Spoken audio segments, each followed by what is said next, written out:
அல்லாஹ்வுடைய ரசூலும் இருக்கக்கூடாது. அதில அவங்களுக்கு பெருமை. அப்போது இந்த மாதிரி அவங்க இருக்காங்க. இவங்கள தான் அல்லாஹ் குற்றம் பிடிப்பேன் அப்படிங்கிறப்ப. இதில் இன்னொரு விஷயமும் இதில் கவனிக்கணும். என்ன அப்படின்னு அல்லாஹ் சொல்கிறான், அல்லாவின் தூதருடன் சேர்ந்து போருக்கு செல்லாது தங்குவதும், அவரது உயிரை விட தமது உயிர்களை விரும்புவதும் மதீனாவாசிகளுக்கும் அவர்களை சுற்றியுள்ள கிராமவாசிகளுக்கும் கூடாது. இவங்களுடைய ஷரியத்து வேற. அவர்களை சுற்றியுள்ள, ஏனெனில் அல்லாவின் பாதையில் அவர்களுக்கு தாகம், சிரமம், பசி ஏற்பட்டாலும் ஏக இறைவனை மறுப்போருக்கு ஆத்திரத்தை ஏற்படுத்தும் இடத்தை அவர்கள் மிதித்தாலும், ஒரு ஸ்டெப்பு எடுத்து வைக்கிறாங்க, அது அவங்களுக்கு காண்டாகுது. அந்த மாதிரி ஒரு ஸ்டெப்பு. அது இன்றைக்கி என்னவா வேணாலும் இருக்கலாம். இன்றைக்கி என்ன, வன்முறை இல்லாமல் இஸ்லாத்தை அறிவுபூர்வமாக எடுத்து வச்சிங்கன்னா அவங்களுக்கு காண்டாகும். இஸ்லாத்தை உணர்ச்சி பூர்வமாக வைக்காமல் அறிவுபூர்வமாக எடுத்து, அது இன்டலெக்சுவலாக அது மக்கள் மத்தியில் அதை அதோடைய பியூட்டியோடு அதை நீங்கள் மக்கள் மத்தியில் எடுத்து வச்சிங்கன்னா, அது ஒரு சோஷியல் ஜஸ்டிஸ் தரக்கூடிய ஒரு சொல்யூஷனாக நீங்கள் மக்கள் மத்தியில் வச்சிங்கன்னா அவங்களுக்கு கோவம் வரும். அப்போ அல்லாஹ் அவன் சொல்கிறான், இங்கே மிதிக்கிறது அவங்களுக்கு பிரச்சனை. எதிரிடமிருந்து ஒரு தாக்குதலை பெற்றாலும் அதற்காக அவர்களுக்கு ஒரு நல்லறம் பதிவு செய்யப்படாமல் இருப்பதில்லை. நன்மை செய்வோரின் கூலியை அல்லாஹ் வீணாக்க மாட்டான். இப்போ இந்த இடத்துல அல்லாஹ் சொல்லிட்டான், சரி, ஒரு காலத்தில் ரசூல்லாவும் அவருடன் சேர்ந்து தங்கியிருக்கிற அன்சாரிகள், முஹாஜிர்கள் ப்ளஸ் மதீனாவாசிகள், அவர்களை சுற்றி இருக்கிற கிராமவாசிகள். இப்போ நாம் இதில் யார் எதுலேயுமே வரமாட்டோம். ரசூல்லாவா இல்லை, சஹாபியா இல்லை, அன்சாரியும் இல்லை, முஹாஜிரும் இல்லை, மதீனாவாசியாக இல்லை, மதீனா போனதே கிடையாது முக்கால்வாசி பேர். மதீனா சுற்றி எத்தனை கிராமம் இருக்குது அதுவும் தெரியாது. அப்பாடா, இப்போ எங்களை பற்றி இருக்குது. இது என்ன மேட்ரு பேசுது அப்படின்னா, யாருக்கெல்லாம் அறிவு இருக்கோ அவங்கெல்லாம் மதீனாவாசி. கல்வி யாருக்கெல்லாம், என்ன நடந்தது மதீனாவில், அங்கே வேதத்தை பற்றிய பாடம் நடத்தப்பட்டது, அந்த நாலேஜ் தரப்பட்டது, ஹிக்மத் கற்றுக் கொடுக்கப்பட்டது, கிளியர் பண்ணப்பட்டது. இதுதான் தீனுன்ட்டு. இது எவனுக்கெல்லாம் புரிஞ்சு போச்சா அவன் சும்மா உட்கார முடியாது. நீ உட்காந்தேன்னா அடிக்கணும். இன்னி கேட்டகரி எல்லாம் பிரிச்சிடறான், புரியுது இல்லை? இனி நீ யார் நான் எந்த வம்பு தும்புக்கு போக மாட்டேங்க அப்படின்னு அப்போ நீ தான் பிரச்சனைவா? நான் உண்டு, நான் வேலை உண்டுங்க அப்படின்னு இருப்பேங்க. எனக்கு எதை பற்றியும் அக்கறை கிடையாதுங்க. ராமன் ஆண்டாலும் ராவணன் ஆண்டாலும் எனக்கு ஒரு கவலை இல்லை அப்படின்னா, நான் தாண்டா ராஜாவினா வாடா ராஜாவா, உனக்கு தான் அடி. அப்போ நீ உனக்கு புரியுதா, அழகாக புரியுதா? இங்கே ஒரு கூட்டம் இஸ்லாத்தின் பெயரால் தவறாக பிரச்சாரம் பண்ணுறாங்க, ஒரு கூட்டம் இஸ்லாத்தின் பெயரால் சத்திய பிரச்சாரம் பண்ணுது. இது புரிஞ்சிருச்சுன்னா நீ மதீனாவாசி. நீ நபியுடைய அன்சாரிகளில் ஒருத்தனா நீ மாறியே ஆகணும். நீ உன்னுடைய உனக்கு என்ன சோர்ஸு இருக்கோ, உனக்கு என்ன ஆப்ஷன் கிடைக்குதோ, அந்த தீன் பணியில் உன்னுடைய கான்ட்ரிபியூஷன் ஒன்றுது கண்டிப்பாக 100% டெடிகேஷனோட. வண்டி கிடைக்கலன்னு திரும்பி அவங்க அழுதுட்டு போனாங்கள்ல, அந்த அளவுக்கு. ஏன்னா நான் போனேன், எங்கள் ஊரில் ஒரு ஜமாத்து கிடைக்கல, எங்கள் ஊரில் பிரச்சாரம் நடக்க எதுவும் கிடைக்கல, அதனால் நான் எதுலையுமே நான் செய்யாமல் இருந்தேன். புரியுதா? அந்த சுச்சுவேஷன். இப்போ வண்டி கிடைக்காதவங்க யார்? இப்போ அப்படியே கற்பனை பண்ணி பாருங்கள், ஒரு 50-60 வருஷம் பின்னாடி நம்ம இருக்கோம், வெள்ளைக்காரன் ஆட்சி, மௌலானா மௌலவி பண்ணிகிட்ருக்காரு, ஒரு பக்கம் அழைப்பு கொடுக்குறாரு, ஒரு பக்கம் இஸ்லாமி ஜமா என்னது, ஒரு பக்கம் முஸ்லீம் லீக்கு முகமது அலி ஜின்னா கூப்பிட்றாரு. இப்போ என்ன பண்ணணும், நம்ம மேலே கடமை என்ன? இந்த ஜமாத்தில் சேரணும், ஜமாத் இஸ்லாமியில் சேரணும், அவரை பலப்படுத்தணும், அவங்களுக்கு உதவி செய்யணும், அவங்கள உண்மைப்படுத்தணும், அது பண்ணியிருக்கணும். அதான் வேலை. இன்னும் 100 வருஷத்துக்கு முன்னாடி போனீங்கன்னா ஒவ்வொரு காலகட்டத்திலையும், அன்றைக்கி ஹுசைன் அலி இஸ்லாம் இருந்தாங்கன்னா அவங்களோட நம்ம இருந்தோம், அன்றைக்கி அலில்னா காலத்தில் இருந்தோம்னா அலில்னா கூட இருந்துருக்கணும். நீங்கள் அப்படியே ரிவர்ஸில் போய்கிட்டே இருங்க. ரசூல்லா காலத்தில் இருந்தீங்கன்னா ரசூல்லா கூட ரசூல்லா பேட்சில் இருந்துருக்கணும். அபூபக்கர் காலத்தில் இருந்தீங்கன்னா முசைலமாவுக்கு எதிராக இருந்திருக்கணும். உமர் லியோன காலத்தில் இருந்தீங்கன்னா பாரசீகத்துக்கும் ரோமுக்கும் எதிராக நீங்கள் இருந்திருக்கணும். உஸ்மான் லியோன காலத்தில் இருந்தீங்கன்னா கலகக்காரர்களுக்கு எதிராக நீங்கள் இருந்துருக்கணும். எல்லாமே எல்லா காலகட்டத்திலுமே நீங்கள் அப்படியே உங்களுடைய ஸ்டேட்டஸ் நம்ம ஃபிட் பண்ணி, நம்மளே ஃபிட் பண்ணிக்க வேண்டியது. அதுதான் அல்லாஹ் சொல்கிறான். இந்த அழகிய கடன் என்ன வேலை நீ தான் முடிவு பண்ணணும். உன் சிச்சுவேஷன் உனக்கு சொல்லி தரும். இப்போ நீ இப்போ உட்காந்துட்டு இருக்கிற, நீங்கள் பார்த்துட்டு இருக்கிற ஒவ்வொரு தொழிலும் அல்லாவும் அல்லாவுடைய ரசூலும் உங்களுக்கு பாடம் நடத்தி தான் நீங்கள் சம்பாரிச்சிட்டு இருக்கிறீங்களா? இப்போ நீங்கள் வாங்கி போட்ட லேண்டு அந்த இடத்துல வாங்கலாமா வாங்கலைன்னு என்ன என்கொயரி பண்ணீங்க? ஈசிலாம் போட்டு எத்தனைக்கு என்ன நானாவது பரவாயில்ல, ஒருத்தன் போட்டான் பாரு, தாய் பத்திரம் கொடு, தந்தை பத்திரம் கொடு, பேரன் பத்திரம் கொடு, பாட்டி பத்திரம் கொடு. அப்போ தான் நினச்சேன், டே எத்தனைடா இருக்குது.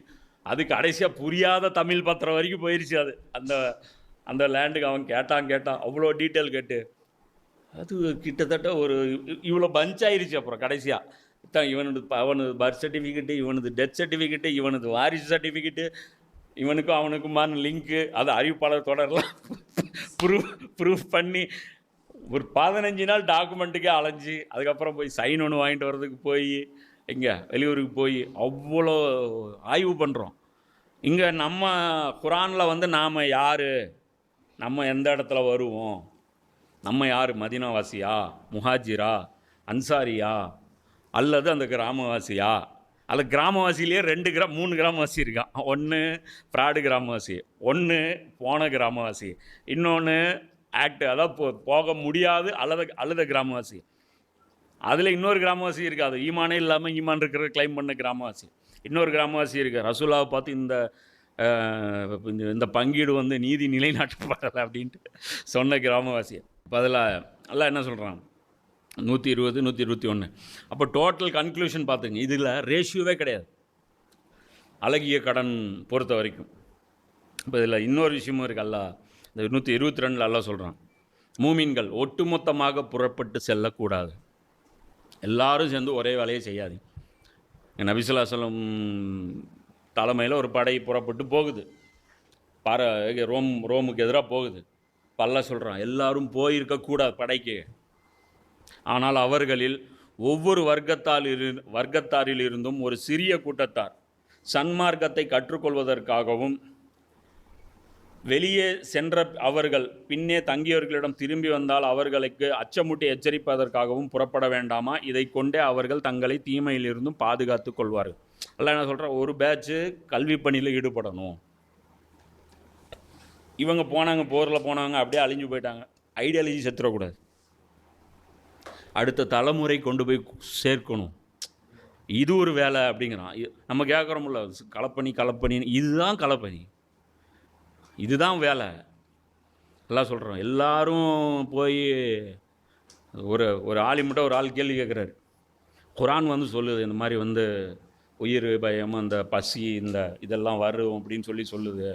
நீங்கள் வந்து குரான் கிளாஸ் நடத்திட்டு இருக்கிறீங்க, இது வரைக்கும் எங்களுக்கு எந்த பிரச்சனையும் வந்தது கிடையாது, ஏன் இப்படி பிரச்சனையே வராமல் இருக்கணும்னா அப்புறம் நீங்கள் வந்து சொகுசான தாவா பண்ணுறீங்க.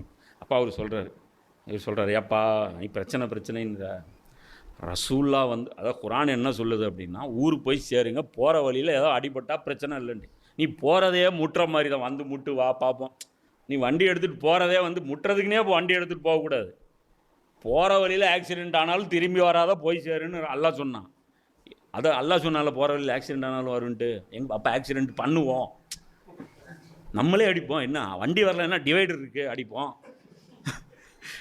ஏதோ ஒன்று வந்தால் தானேங்க நமக்கு குரான் சொன்ன அந்த இதெல்லாம் ஃபிட் ஆகும். அதாவது நீங்கள் சரியான பாதையில் போங்க, பிரச்சனை வந்துச்சுன்னா உறுதியாக நில்லுங்கன்னு தான் குரான் சொல்லுது. இவன் பிரச்சனை பண்ணுறதுக்கே போகிறது. இது மாதிரி ஒரு மைண்ட் செட்டில் இப்படி இருக்கக்கூடாது, புரியுதா?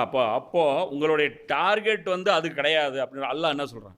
உதாரணத்துக்கு நபி ஸல்லல்லாஹு அலைஹி வஸல்லம் வந்து தாயிஃப் போகிறாங்க, போகும்போது ஏற்றுக்கக்கூடாது, நம்மளை போட்டு கல்லில் அடிக்கணும், ரத்தம் வரணும், அப்படியே நான் சொட்ட அப்படி இப்படியா பிளான் பண்ணிட்டு போயிருப்பாங்க. போனவொடனே என்ன அவங்க ரசூல் என்ன நினச்சா ஸ்மூத்தாக தான் நினச்சிட்டு போயிருப்பாங்க. அபுஜெயில்கிட்ட போகும்போது என்ன நினச்சிருப்பாங்க, இவன் ஏற்கக்கூடாது, பிலாலை போட்டு அடிக்கணும், அப்போ பிலால் கதறணும், அப்போ உலகத்துக்கு தெரியணும் ஈமான்னா என்னன்ட்டு. இதுவாக டார்கெட் ரசூல் வச்சுட்டு போனாங்க.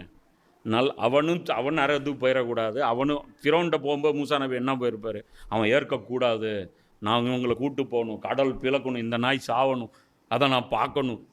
இப்படியெல்லாம் அவங்க டார்கெட்டே பண்ணியிருக்க மாட்டேன். நம்மளுக்கு டார்கெட் பண்ணுறது என்ன, இந்த மாதிரி ஏதோ ஒரு அட்வென்ச்சராக ஏதோ ஒன்று இருந்துகிட்ருக்கணுங்க.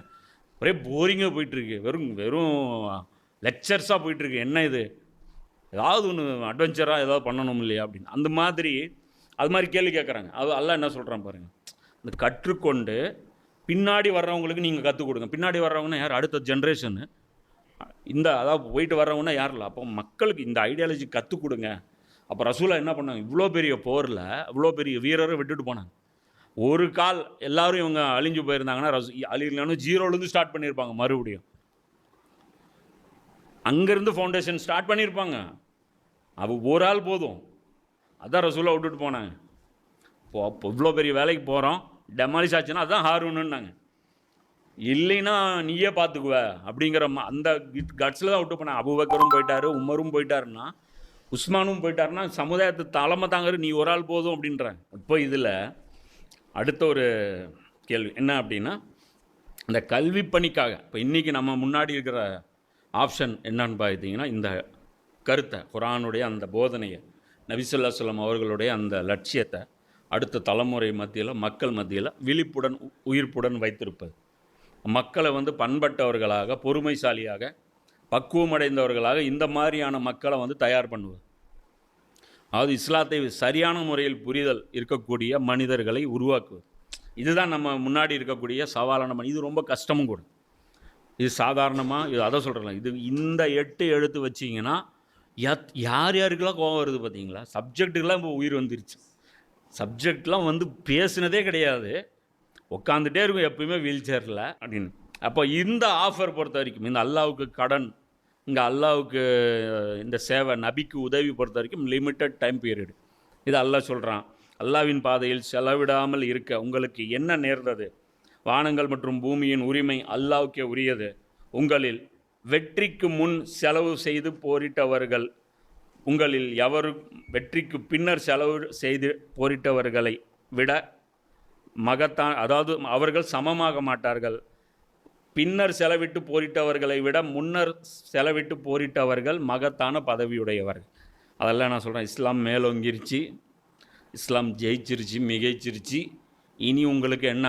அப்போ அந்த ஸ்கீமு ஆஃபரு காலி. அதுக்கப்புறம் அது உங்கள் துரதிர்ஷ்டம். ஒருத்தர் நபி ஸல்லல்லாஹு அலைஹி வஸல்லம் காலத்தில் பிறந்து உஸ்மான் ரலியல்லாஹு காலத்தில் 28 வயசில் செத்துட்டாருன்னு வைங்க. அவருக்கு எதுவுமே பெருசாக ஒன்றும் கிடைக்காது. அதிகபட்சமாக என்ன கிடைச்சிருக்கும்? அந்த காலத்து பதவி அவர்களுக்கு கிடைக்காதில்ல.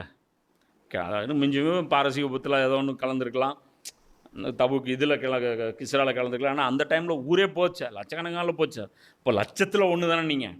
இந்த 125 ஒன்றும் 1400 ஒன்றும் என்ன அதோடைய வெயிட்டு வேற இல்லை. அந்த 313 ஒன்றும் அந்த நம்பரில் ஒன்றுங்கிறது எவ்வளோ பெரிய வேலை. இன்றைக்கி அந்த ஆஃபர் இருக்குது. இன்றைக்கி அந்த ஆஃபர் இருக்குது. இன்றைக்கி அந்த 125, 313, 1400 இந்த நம்பருக்குள்ளே எல்லா இடங்களையும் ப்ராடாக எல்லாம் பிரித்து விட்டான். அவன் செய்யுங்க அதான் சொல்கிறோம்ல, ஒன்று நம்ம இஷ்டத்துக்கு மார்க்கத்தை வளச்சிக்கலாம், நம்ம பாட்டு கம்ஃபர்ட் ஜோனில் உக்காந்துக்கலாம். நம்மளாக ஏதோ ஒரு சாக்கு சொல்லிவிட்டு அப்படிங்க இப்படிங்க என்னங்க அப்படிங்க என்ன வெயில் காலங்க பழம் உளுந்துருங்க, நாங்கள் இது பண்ணுறோங்க, நாங்கள் இப்படி பேக்கப் பண்ணுறோம், நாங்கள் அப்படி பேக்கப் பண்ணுறோன்னு ஏதோ ஒன்று சமாளிச்சு நீங்கள் இருந்துக்கலாம். அதான் சொல்கிறோம். சில பேர் வந்தாங்க மக்கா வெற்றிக்கு அப்புறம் நபி ஸல்லல்லாஹு அலைஹி வஸல்லம் நாங்களும் ஹிஜ்ரத் பண்ண போகிறோம், பையத்து செய்கிறோம். தம்பி புக்கு முடி ரொம்ப நாள் ஆச்சு போயிட்டு ஓகே, இப்போல்லாம் ஹிஜ்ரத்தெல்லாம் டூ லேட்டு சொல்ல அப்படின்னா எல்லாம் முடிஞ்சு போச்சு, எக்ஸ்பைரி டேட்டு முடிஞ்சு போச்சு. இனி முஹாஜிரும் கிடையாது, அன்சாரியும் கிடையாது, யாரும் கிடையாது, எல்லோரும் முஸ்லீம் தான். போய்கிட்டே இருக்கு, வேலை முடிஞ்சது. அந்த ஆஃபர்லாம் முடிஞ்சு போச்சு. இனி நீங்கள் ஹிஜ்ரத் பண்ணி இங்கே என்ன இருக்குது ஹிஜ்ரத் பண்ணுறதுக்கு? அப்போ அந்த மாதிரி செய்யும்போது எதுவும் அதே மாதிரி இந்த பொருளாதாரமும் பாருங்கள். ரசூலா பாருங்கள், இஸ்லாத்தில் இன்னொரு விஷயமும் இருக்குது. பொருளாதாரம் 33% மேலே நீங்கள் நற்காரியங்களுக்கு தரக்கூடாது. அது எப்போ அப்படின்னா சாகும்போது, மரண தருவாயில். இந்த அதே யார் இவர் தான் சாத் பின் அபி வக்காஸ் அவங்களும் இவர் தான். ஆமாம், அவர் சொல்லுவார், மக்காவில் நான் நோயுற்று இருந்தபோது நபி ஸல்லல்லாஹு அலைஹி வஸல்லம் அவர்கள் என்னை ஹஜ்ஜின் போது, அந்த கடைசி ஹஜ்ஜின் போது நலம் விசாரித்து வந்தார்கள்.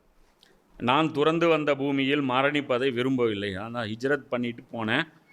அது சஹாபாக்களுக்கு அது ஒரு எக்ஸப்ஷன் இருந்துச்சு. ஏன்னா அவங்க ஹிஜ்ரத் பண்ணிட்டு மறுபடியும் போனால் வரக்கூடாது. அங்கே மக்காவில் அவங்க மறுபடியும் தங்கக்கூடாது. அப்போ இங்கே இதாக இந்த என்ன சொல்கிறது, இந்த சிச்சுவேஷனுடைய இந்த இதுபடி இங்கே நான் டெத்தாக விரும்பலை அப்படின்னு சொல்லும்போது அப்போ ரசூலா சொல்கிறாங்க, ரசூலாட்ட இவங்க கேட்குறாங்க, அல்லாஹ் இறை தூதர் அவர்களே, என் செல்வம் முழுவதையும் நான் மரண சாசனம் செய்து விடட்டுமா? என் முழு சொத்தையும் நான் உங்களுக்கு கொடுத்துட்றேன் அல்லாஹ்வுடைய பாதையில் அப்படிங்கிறேன். இப்போ ரசூலா சொல்கிறாங்க வேணாங்கிறேன்.